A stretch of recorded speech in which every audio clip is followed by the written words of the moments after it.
I'm Tay with Mom on the Spectrum, and this is my husband Scott. Today we are doing part 1 of our Autism and Marriage series. Part 1, we're going to focus on communication, meltdowns, and expressing emotion. We'll also share what some of the awesome benefits are being an autistic person married to a neurotypical person, because I think there are a lot of really cool elements to it that have been really great for us. You look like I'm convincing you. No. Oh.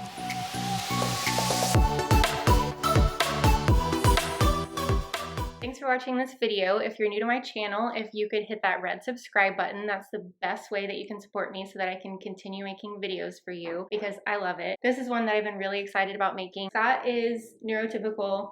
I am obviously not. So first off, why don't we tell them how we met? Okay. He's my high school sweetheart. Mm-hmm. And we've been together this summer. We'll have been married 11 years. Is that right? 11 years. Just kidding. Yeah, but we've known each other since 2005. I think we started dating in 2006. Yeah, when so I was 16 years-ish. That's so wild. I know, we've been together a long time. We're old. We are watching The Circle on Netflix. Nobody knows who Lance Bass is. Nobody on the show knows who Lance Bass is. I'm like, I must be like 65 depressing. years old now. How do you remember, like, how do we first start talking? So I used to go get breakfast at our high school, the delicious meals they would serve in the cafeteria at public schools. And I saw a flyer. Oh gosh. Do you want me to tell the story? I mean, we're not going to get into it, but you can. There was a flyer for a group called, get ready. Oh my gosh. It was called Hardcore Musicians for Christ. Mm-hmm. And it piqued my interest, so I thought I would check it out. Because you're hardcore. Can you tell? I'm a hardcore person. And so am I, so naturally I led that group. Yes, so I went to the group, saw a very pretty girl leading songs on a guitar. It was super hardcore. On my acoustic guitar. On your acoustic guitar. Yeah. After attending the very intense Hardcore Musicians for Christ, I basically started manipulating all of my friends to invite Taylor's friends to different outings and events. And me. And you. Yes, and you. That was the goal. So we could spend time together. Yeah. And it worked. It worked. So we started dating when I was 16. Mm-hmm. And then he went to TCU. Go Frogs. Mm-hmm. And I followed him to TCU. Go Frogs. I mean, you did. But you also... There was lots of incentives to you going to TCU. Go Frogs. We got married right after college. We have 2 kids. Mm-hmm. They're adorable. They're also neuro. That word is so hard to say. Neurodiverse. They're 7 and 4. So it's been almost a year since I got my official autism diagnosis. Oh my gosh. How did you feel about me wanting to pursue an autism diagnosis? Like, do you remember the first time I told you, hey, I think I might be autistic? You had brought it up as something that might fit your way of seeing the world. And I was honestly kind of surprised because I think prior to that, I wasn't really equipped in understanding autism. I think a lot of my expectations of autism had to do more with stereotypes and things that are brought up and featured in films and TV and things like that. I was kind of taken aback, but I also had known that prior to you exploring autism with different diagnoses like ADHD and being OCD. Highly sensitive and OCD, and how you felt like those were pieces of the puzzle, but none of them seemed to completely capture the way that you viewed the world. So I was definitely open to it, but skeptical. I was hesitant to share with you that I thought I was on the spectrum because, like you said, I feel like, and I've shared this in another video, but I went through a lot of other diagnoses before this. So I felt like I was like, hey babe, I'm ADHD. Have you heard of this highly sensitive person? I think I'm OCD. Lots of books. Lots of books and lots of articles sent my way. And I tell you everything, but I remember I sat on this for a while because I didn't want to be the girl who cried mental health diagnosis. Do you think it is because there's a stigma to it, or do you think you were just... That's a good question. Well, I think I've tried so hard, so long to find a way to explain my brain that I thought maybe I was just always going to be grasping for something that never quite fit. Mm-hmm.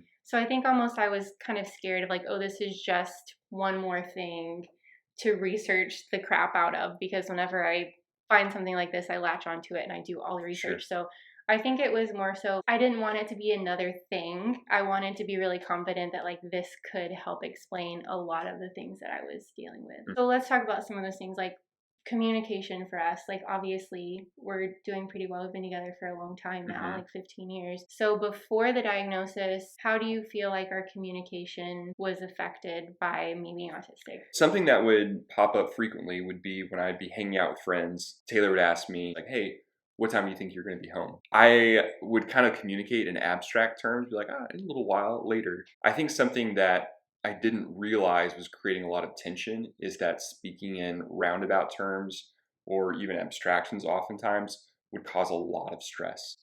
And so it wasn't necessarily when I would be home, it was the uncertainty of not knowing. So now I think we've gotten a lot better in communicating with each other before an event happens. Like, hey, before I leave to go hang out with my friends, what do you need from me? And then specifically communicating, I am leaving here at 11 o'clock. I'm leaving now. Things like that. We would still talk about those things, but there's never any type of explicit articulation of this is what is going to happen. It's mentioned clearly in concrete terms to where you know what's happening. And I feel like also with communication, whenever we do argue, I am an extremely delayed processor. Whenever we have an argument, I actually think there might be like some elements of selective mutism because I have words that I want to say, but I can't say. So we'll have an argument and I want to solve it in the moment. He wants to solve it in the moment. If there's tension, yes, he's like, my mind says like, let's sit down and talk about it. And I'm like completely silent. I am processing everything. Like I'm present and I'm hearing everything he says and I'm experiencing a lot internally, but like on the surface, I mean, I think it's pretty fair to say I'm just like. Yeah. I think early in our marriage when we would get into fights, I would tell you like, yell at me, like say something. He's like, say anything, just be say mad. something, like express frustration. And that was really hard. I think when you're in a disagreement, there's this sense that you want to have resistance. You almost want kind of a passionate feedback. And what I was getting felt more like you were disinterested. And in the moment, I don't even feel like I could communicate that. Like, it's not that I'm disinterested, it's that I'm putting all this together in my head. So, you know, I'd come back hours later the next morning and have all of this stuff to say. And it would be really frustrating because, like, he had kind of moved out of the moment and out of processing it. And I was just stepping into processing it. So I know that's kind of an issue whenever we do argue. But now, like you said, it's not that much has changed. It's just that,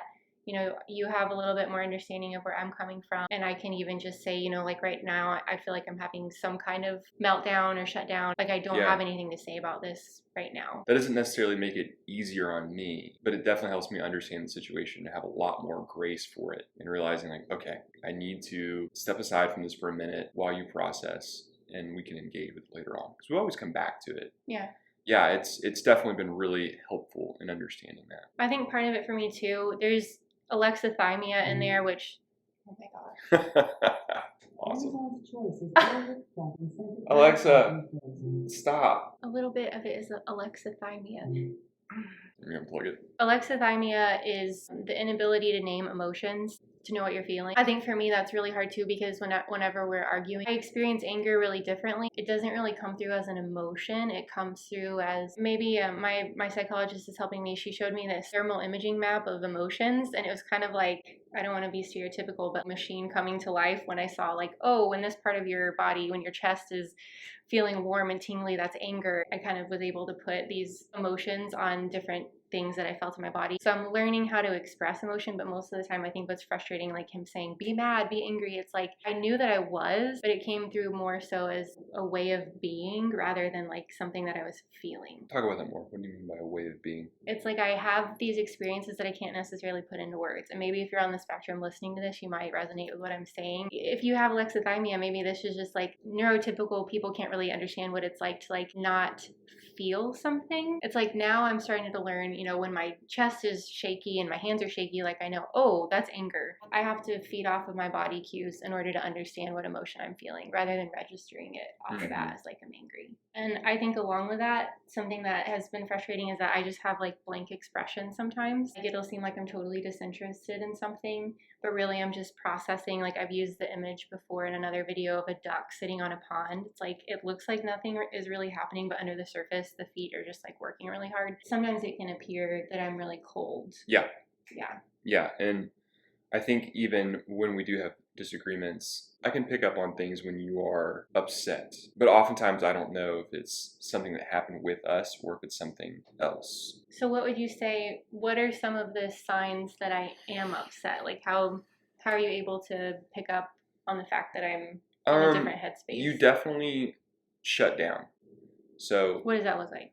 It looks like a lack of eye contact, a lack of physical touch, a lack of communication. Even your texts are really terse. They're like one word, That's new. 2 words. Your eyes are more downcast. You won't look up. And I think in my experience, what I'm starting to realize too, whenever this is happening for me, what happens is it's almost like my field of vision just completely blurs and I'm not even focusing on anything. It's like I'm 100% in my mind. Like I don't even register anything. Like he's told me before, sometimes he'll be talking to me or the kids will say something to me and it's like, you know, it's like screaming into a void or something because I have no idea that anybody's talking to me. Even just like a conversation, if I was trying to engage you in like a conversation about something that happened at work, when you're going through those shutdowns, it's just not there. What I would do prior to your diagnosis is I would take those things really personally. That's something that the diagnosis really unlocked for me, that it gave me a lot more grace for myself and understanding I'm not messing things up or doing things wrong. I'm coming up against the way your brain interprets and processes the world. And that was a very freeing thing. I think what's great about a situation like this is that almost built into the way we interact with each other is a sense of grace.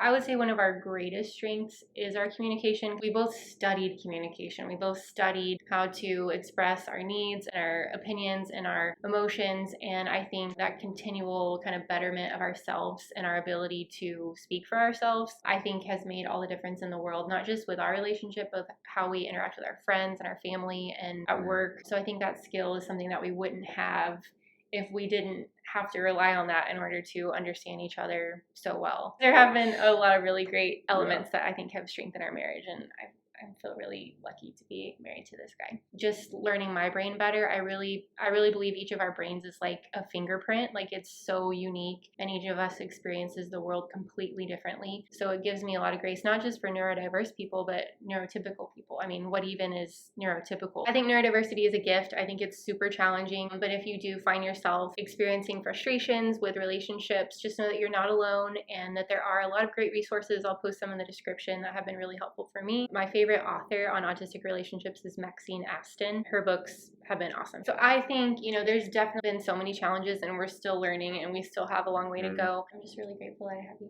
Well, thank you. Let me know in the comments what kind of relationship tips you have if you are in a neurodiverse marriage or partnership, and or what has not worked so well. So if you have some tips for things to avoid or like strategies that haven't worked, that would be great to know as well. I could make a video about that. Okay, so we have some more videos coming from Dad off the spectrum. All right, but That's Dad off the spectrum. Sorry. Thanks for watching, and I'll see you in the next video. Bye.